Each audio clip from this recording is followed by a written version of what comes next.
देखो नायका पे hot pink cell चल रही है, बट इसका मतलब ये नहीं कि तुम कुछ भी ले लो जिस पे सबसे ज्यादा डिस्काउंट्स मिल रहा है। मैंने सिर्फ वही लिया है। Let me show you, these are all products what I got from sale. सबसे पहले मोची टोनर, भाई ये मुझे कब से ट्राई करना था बट मैं ले नहीं पा रही थी क्योंकि विदाउट सेल ही 1500 का और सेल में मुझे ये 900 रुपीज का मिल गया, which is a great deal. मैंने इसे आज तक यूज नहीं किया है but I got influence from Instagram, क्योंकि सब यूज कर रहे थे इसे तो मुझे भी यूज करना था।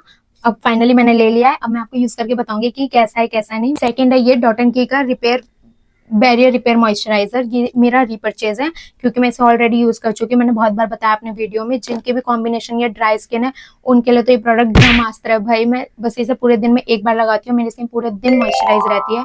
Must purchase. और मैंने अभी नोटिस किया कि इसकी पैकेजिंग भी चेंज हो गई है, नाइस, अच्छी लग रही है। लास्ट इज डॉट एंड की लिप बाम। ये भी मेरी रीपर्चेज है। I have used this one. ये इतनी ज्यादा अच्छी है और मुझे गिफ्ट भी मिला है इसके साथ। ये डॉट एंड की का फेस वॉश मिला है। मैं लगा के देखूंगी कैसा है कैसा नहीं। अगर तुम्हें इन सब का लिंक चाहिए होगा देन कमेंट कर देना, link I will send you.